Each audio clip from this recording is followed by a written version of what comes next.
Well, joining me now to discuss this and more is Congressman Mark Green. He's a member of the House Armed Services Committee, the House Foreign Affairs Committee, the House Freedom Caucus, and the GOP Doctors Caucus. He represents the 7th Congressional District of Tennessee. Dr. Green, welcome back to the program. Well, thanks for having me, Tony. I always enjoy being with you. Is it fair to describe what President Biden is doing by tapping into the Strategic Petroleum Reserve right before the elections, when his policies have driven up gas prices, that this is a political bribe? Absolutely. I mean, no one in their right mind, or no one who's at least fair, is going to assume for a second that this is in response to the current crisis at the pump, right? I mean, this is clearly buying votes. It's just like the college loan thing. I mean, it's just buying votes. That's what it is. And 15 million barrels is not going to make hardly a dent in the price of gas at the pump, but it will make a massive dent in what is already the lowest level that our strategic reserve has been in at least 4 decades. My team has come up with at least 4 decades. So we're basically sacrificing the security of the country so he can buy votes, and it's horrific. Yeah, to put this in perspective, from the standpoint of OPEC, they're cutting 2 million barrels per day. So we're talking about trawling out 2 weeks worth of oil to offset OPEC from the strategic reserves. But as you pointed out, everything I've seen suggests you're absolutely right. It's for a 4-decade low. Now, explain the purpose for the Strategic Petroleum Reserve. Why is it there? Yeah, we have a Strategic Petroleum Reserve for times of war and for serious weather events, when there's a compromise to the supply. A great example was the Colonial Pipeline. When that stopped the flow, that's the kind of times when the strategic oil reserve should be used, and this president's using it to win an election. So those factors considered, are we not living in a volatile time where we have war going on in Europe? We've got China that is doing a lot of saber rattling. Is it possible that our military might be called upon in the near future where they would need a steady supply of fuel? Very clearly, the world situation is fraught with risk, mostly because of the weakness of this president. The withdrawal from Afghanistan really solidified in Putin's mind that he could act. And how we respond to Putin is impacting now Xi Jinping. And you look, his comments at the Party Congress is probably the most bellicose he's ever been about Taiwan. He's made a promise he's going to do it in his lifetime. His credibility at home is at stake. So it's, to take our oil reserve down to the lowest it's been in 4 decades is it's probably the second most irresponsible national security decision this president's made. The first is the vaccine mandate, which is depleting the force. And they did it on the notion of readiness, but they have destroyed readiness with the vaccine mandate. It's just, everything that you would think you wouldn't do is what this president has done. You could not be more intentional, I think, in tearing down our military and its readiness. Absolutely. And I'm going to talk about that in a moment, because the Heritage Foundation has put out their annual index on the military, and it's quite alarming. But I want to go back to your comment on China, because even the Secretary of State, Antony Blinken, says that based on what he's seeing, he made this comment on Monday at Stanford University. He said it looks as if the Chinese president, Xi Jinping, is moving forward to seize Taiwan on a faster timetable. So even the administration acknowledges that there's a greater risk here, but there appears to be no planning for such an event to occur. Well, there's a lot of things going on at the Pentagon to prepare for it. There are plans in place. There are supply and resupply plans in place. A big part of the Ukraine thing taught us we needed to build up certain reserves of weapons, particularly javelins and stingers, things like that. So we have in that 40 billion package that went to Ukraine, that everybody talks about all of that going to Ukraine. That's not accurate. A big part of it is to do just that, build the industrial supply up so we can produce more javelins and stingers and things like that. But the readiness piece, that you mentioned, and I think I mentioned too, with the vaccine mandate, that is, they're basically ignoring it. Blinken's comment, though, is almost self-admission that it's their own weakness that's caused this, increase in the timeline for Xi Jinping. Because look, in two years and some change, there'll be a different president, and it'll be a Republican, and Xi knows he's not going to be able to get away with it then. So clearly, they're the reason that the timeline is being moved forward, and it's just weakness. So you think that we could see a move by China in the next 2 years? Look, I wouldn't put it past them. Their window will close with a Republican president. So they've got to know that.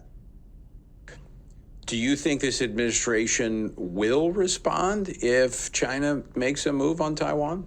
Well, you have to give the administration credit for its ambiguity, because nobody knows what they're going to do, right? I mean, Biden says, "Oh, we'll send troops," and then they walk that back, and so that certainly creates a degree of ambiguity, because they themselves can't say the same thing, and they keep correcting what they're saying. So I mean, who knows what the administration will do? And I guess in a sense that is a positive, because Xi Jinping doesn't know what they're going to do.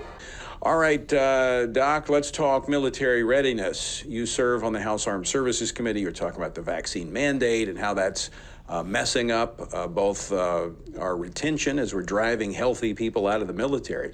And the Army's missing its recruiting goal, which I think is connected. They missed it by about 15,000 soldiers this year. The Heritage Foundation recently gave our military its first ever assessment as weak. Do you think that's accurate? And if so, how worried should we be about a weakened military? I don't want to use the word weak myself, Tony. I think we still have a very capable force, but it's just, the question of whether or not it can contend with the threats that are out there it's good to question that. When you think of an army that had expected to be 15,000 stronger than it is, when you think about 62,000 guardsmen who can't deploy because of the vaccine mandate, you add that together, just those two sources alone attrit the force 77,000 people.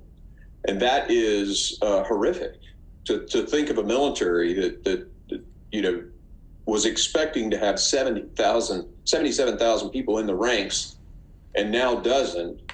I mean, readiness has clearly been significantly impacted by this vaccine mandate. And we all know that this age group, very minimal effect on them. I mean, there are the isolated persons who have a negative outcome, and that's horrible. But the readiness of the force is far more drastically impacted by the mandate. So, but let me ask you about that, Dr. Green, because we now have more information. We're 2 years out from this event. And there's now admissions by Pfizer that it does not, the vaccine does not stop the spread of the virus. There's some contention over that. But as you said, this age group was not disproportionately in any form or fashion hurt by this virus. So why are we doing this? Can't we rethink this? Hey, wait a minute. All right. So we thought, based upon what we had before, this was a good idea. But now, based on what we know, it's not a good idea, so we're pulling back. Yeah, it's a terrible idea. Okay. It is decimating the force. Can we pull back? Of course we could. We could very easily, and we've sent multiple letters to the administration saying, stop the mandate, reinstate those who have been discharged. Fortunately, and thank God for this, the Democrats agreed to let my amendment to the National Defense Authorization Act go through that allowed for at least an honorable discharge. they were really seriously considering dishonorable discharges for these individuals who'd served the nation, who'd fought close to retirement. They're kicking them out. It's just unbelievable that they would even think that. But look, they cancel people over what they think and say. So I guess we should expect it from this bunch. But very clearly, it makes no sense. It can be reversed, and it should be reversed immediately. I'm going to go back to the state of our nation's military, because in the Heritage Foundation report, they break it down by service. Army, they rate them as marginal in terms of their strength and preparation, their readiness. The U.S. Army is aging faster than it is modernizing, receiving an overall marginal rating.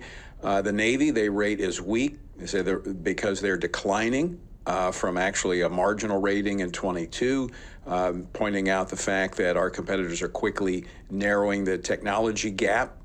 Then we have the Marine Corps actually strong, saying they've actually compromised some of their size for quality and updating their equipment and material. The Air Force, very weak because of aging aircraft, and poor pilot training.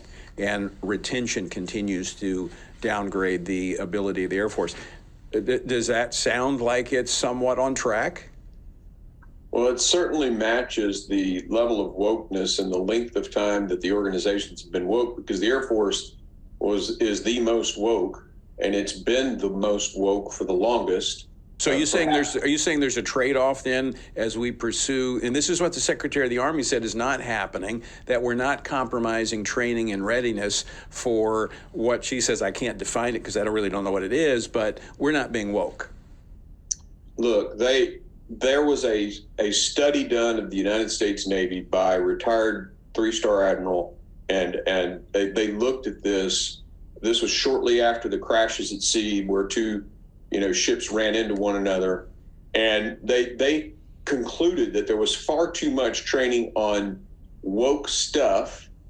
And look, if it's about diversity over, and you make the decision that you're going to hire somebody simply because of the color of their skin or their ethnicity, and not competence, you're immediately sacrificing competence of the military for something else. Now, granted, I'm all for doing everything we can to advance a diverse force, but we have to have the very best military, and you can't make the decision at the cost of the other. You have to do your best to ensure that people are made capable for the job. And so that's what diversity should be, is empowering everyone to be successful.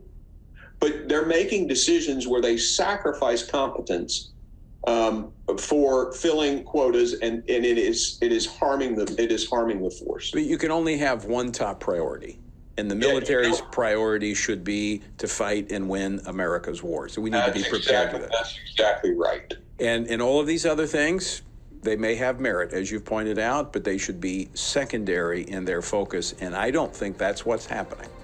Yeah, and it's honestly, look, if you select, I love Martin Luther King for what he said. It should be character, not the color of our skin.